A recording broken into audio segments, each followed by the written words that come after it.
For today's video, ayan nga, gagawa po ako ng ginisang mitsay na may pritong isda. Ayan. Dahil ako po ay may tanim na pichay sa aking bakuran. So, ayan. Siyempre, una natin, gigisa yung sibuyas and wala tayong bawang. Dahil ang pamilyang napuntahan namin ay aswang. So, ayan, kailangan may talaga tayo, may exposure pa, ganun. And then, nandiyan din yung aking baberina.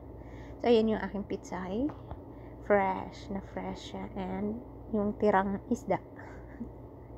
Ganyan, isda yan, tira. Tira pa yan nung isang taon siguro. Anyway, joke lang yan. So, okay na. Ganito lang naman kasimple. Ewan ko kung paano kayo mag-isa ng pitsay, pero ganito lang talaga ako. Ganun lang. Simple.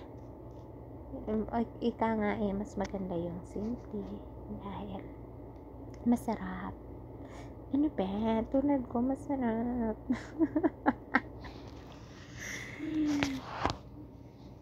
So, next.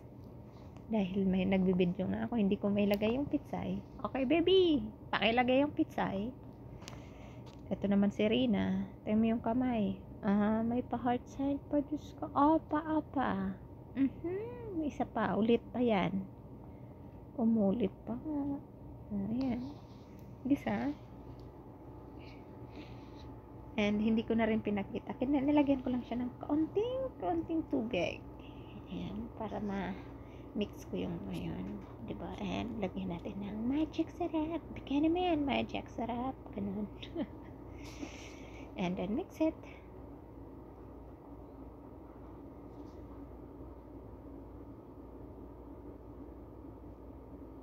Diba?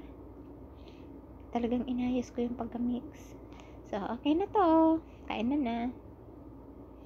So, kakain na ako. Kami pala. Siyempre, dahil ako nagdala ng pitsay, ako din kakain ng pitsay, di ba? Baby, sa'yo yung isda, akin yung pitsay. Uy, sabi ko, akin yung isda, ay sa akin yung pitsay.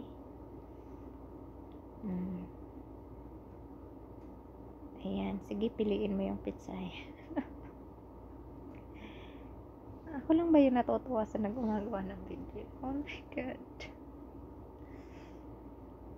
Kain po tayo ng aking masarap na pitsay. Actually, mahilig talaga ako magtanim. Mahilig ako kahit nung nasa Pinas ako. Ang dami kong tanim na kahit ano lang sa bakuran. Ganun. Isang subo. Sarap. Sarap. And then, ayan, may tubig agad.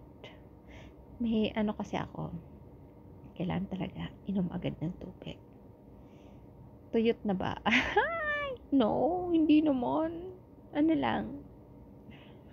Kailangan ko lang talaga ng tubig habang kumakain.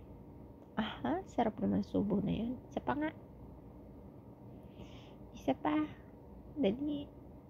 Sarap. Masarap kasi kumain pag may kasabay. Actually, nagiging magana lang akong kumain pag kasama ko siya. Every Wednesday kasi nagkikita talaga kami. Ano ba? Haba naman ang aking voice over. Sarap. So, iniwan na naman ako ng aking baby. Tinawag ni Lola. So, sige, kain na ka na. Kain lang. Charan. Ayan na naman siya. Sarap. Mapapa.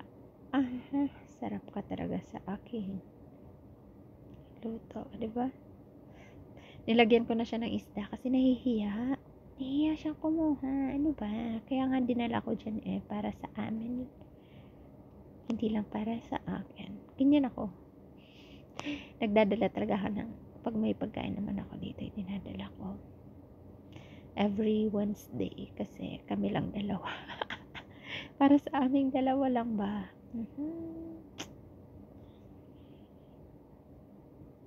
Sige, subo.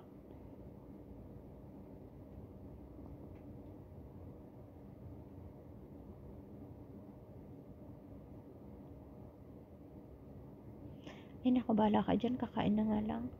So, sige na nga, maraming salamat pa sa lahat. Thank you so much.